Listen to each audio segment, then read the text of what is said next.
Chers investisseurs, comme vous l'apercevez, on est en pleine purge du marché. C'est-à-dire que pas mal de personnes sont en train de vendre par panique. Vous voyez qu'on a même atteint tout proche là des 40 000. Une zone qui nous a servi de rebond sur le Bitcoin. On va voir comment elle a toujours son importance, hein. Elle a donc joué son rôle, nous a servi de rebond actuellement. Comme vous l'apercevez, on est autour des 42 000, à l'instant T bien sûr. Donc, qu'est-ce qu'il faut retenir de tout ça? Ne vous inquiétez pas, on va faire l'état des lieux. C'est très important de se tenir informé sur ce qui passe au niveau du prix du Bitcoin en particulier. J'espère que vous allez bien, que vous passez une très belle journée, que vous êtes en forme pour cette nouvelle journée. C'est donc parti. L'unité de temps hebdomadaire nous dit quelque chose de très important. Que ce soit vos émotions, que ce soit les informations micro comme macroéconomiques, que ce soit en termes de structure du marché, exactement tout se retrouve au niveau du prix. C'est comme cela que vous voyez donc actuellement notre semaine actuelle, qui est donc baissière. Baissière qui nous a fait une belle mèche autour des 40 000, comme on le spécifiait. Mais vous le savez, la répétition, elle est pédagogique. On a un niveau qui nous tient, un niveau en dessous duquel c'est une zone critique, vous le savez très bien, celui des 40 000. Tant qu'on n'est pas en dessous, on n'a aucune inquiétude à avoir, mais on le surveille de très près. Voici un petit peu notre Fibonacci qui nous sert de cartographie du marché, en termes de localisation, où est-ce que se trouve le prix. Voici un petit peu ce que vous pouvez apercevoir.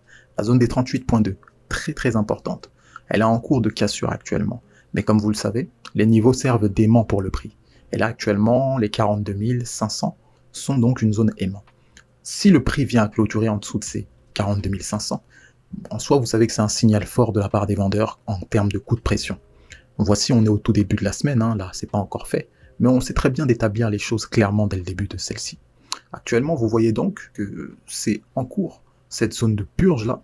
Beaucoup de panique arrive sur le marché, beaucoup ne savent pas quoi faire. Est-ce qu'on doit recharger? Est-ce qu'on devrait attendre plutôt? Non, le prix ne fait que se diriger de niveau en niveau.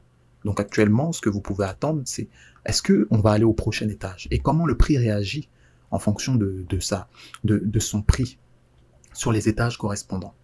Vous le savez très bien, quand on dit que cette répétition, le fait de répéter chaque jour en termes d'analyse, que le prix se dirige de niveau en niveau, beaucoup ont tendance à l'oublier. Ce que vous pouvez apercevoir, c'est que lorsqu'on arrivera sur les 40 000, si on les casse, d'accord, on va commencer à changer notre fusil d'épaule, chercher des zones concrètes de rechargement. Et là, pour l'instant, vous le voyez très bien. On a fait donc un plus bas, un plus bas qui s'inscrit dans la continuation de cette tendance baissière dans les unités de temps inférieures. Donc, en somme, vous constatez un très beau rebond autour des 42 000. C'est cette zone-là. Vous voyez très bien que la zone des 40 000 correspond à un creux qui a été effectué là, juste ici. C'est donc le précédent creux. Si on casse ce creux, vous savez très bien que c'est par la même occasion la cassure et la réintégration d'une structure qu'on connaît très bien dans le passé. Ici, c'est la maison. On a passé pas mal de mois juste ici. Donc, on connaît très bien ces zones-là. C'est donc la première zone de rechargement, si vraiment certains sont pressés de la voir. Mais, encore une fois, on n'en est pas là.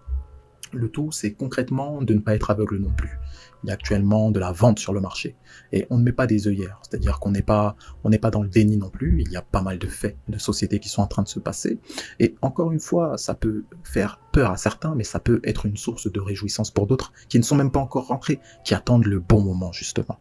Donc en somme, gardez tout cela en tête. Actuellement, contexte de consolidation globale, même pour si on se rappelle, même on se fie à nos indicateurs.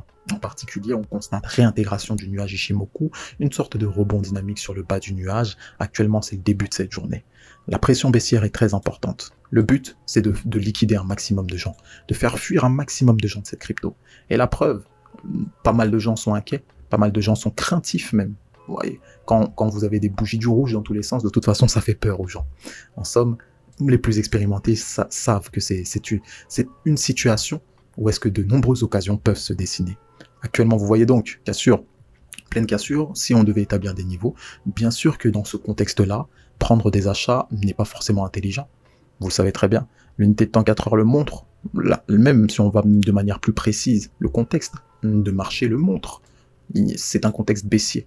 Donc on attend progressivement, on a deux situations possibles. Vous avez des investisseurs qui vont chercher donc à rentrer dans la tendance actuelle, qui vont prendre des trades à la vente, d'autres qui vont attendre laisser passer le train, qui attendent quelques jours pour observer le marché, pour voir si c'est juste passager ou si c'est plus prononcé dans le temps.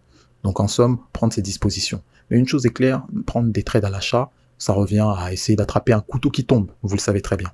Donc globalement, si on devait avoir un plan pour les plus agressifs d'entre vous, en termes d'investisseurs, de profil d'investisseur, vous avez une très belle zone de résistance juste ici, autour des 43 500. Vous attendez un petit excès, vous observez le comportement du prix sur ces niveaux-là, et bien sûr qu'il doit y avoir des opportunités, à condition que vous allez bien plus en profondeur dans les unités de temps, que vous attardez encore une fois sur l'action du prix et le reflet de celui-ci en termes d'émotion, de psychologie des intervenants.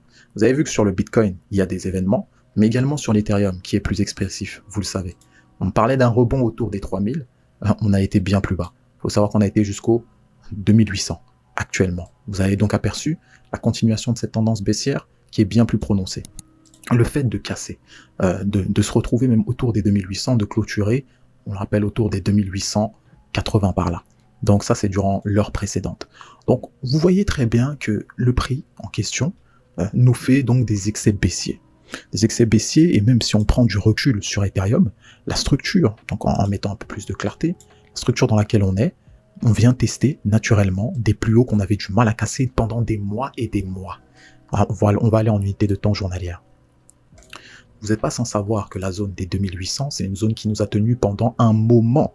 Pendant un moment, on l'a testée une fois, deux fois, trois fois, et voici qu'elle vient d'être retestée. En somme, ceux qui avaient de la mémoire, plus précisément, ceux qui considéraient la mémoire du marché savaient très bien que le prix ne pouvait pas percer d'une traite comme ça, ce niveau-là. En somme, cet étage dont on parle, c'est tout simplement un niveau. Quand on parle de niveau de prix, c'est les niveaux horizontaux que vous voyez très bien. Vous voyez très bien là actuellement que le prix s'arrête sur un support, rebondit sur celui-ci, et actuellement on se trouve non loin des 3000. Donc on a fait une belle amplitude de rebond. Vous voyez la séance en cours qui compose cette journée pour ce qui est de l'Ethereum sous une forme de doji. Qu'est-ce que ça veut dire? Vous le savez déjà. À force d'écouter, les mèches témoignent de l'indécision, le chandelier en question encore plus. Donc vous savez que là, ça sous-entend que les vendeurs ont perdu toute leur force sur cette journée en cours. Mais c'est le début. C'est le début, il y a eu un excès en ce début de journée, un excès baissier. On va voir, c'est le même contexte pendant que le Bitcoin. La journée précédente fut grandement baissière. On est donc dans une pression d'autant plus importante qui sous-entend de ne pas prendre des trades à l'achat de manière précipitée. Petit tour flashback sur cette unité de temps 1 heure. Ceux qui voudraient des opportunités, il y en a autour des 3100. On attend d'abord une respiration, une vraie respiration du marché, d'accord? Puisqu'avec toute cette baisse, le marché va finir par respirer, d'accord? Il ne peut pas baisser indéfiniment. Donc, une baisse, c'est le même état d'esprit que lorsqu'on a un contexte haussier. Vous n'allez pas acheter au plus haut. Non, vous attendez d'abord que le prix respire et vous essayez d'accompagner le mouvement dans le sens de la tendance. Bien sûr, ça c'est pour les investisseurs les plus agressifs. Les plus prudents d'entre vous seront dans une optique d'observation, d'état des lieux et d'attente de niveaux clés pertinents. Voici en somme l'état des lieux sur notre Ethereum ainsi que notre Bitcoin. On a donc un contexte fortement avec une pression baissière. Attention à cette double cassure en hebdomadaire, donc Kijun et Tenkan. On va suivre tout ça de très près de toute façon durant toute cette semaine. Bon, il ne me reste plus qu'à vous souhaiter une très belle journée. Prenez soin de vous, de votre portefeuille et nous, on se retrouve à la prochaine. Bye bye.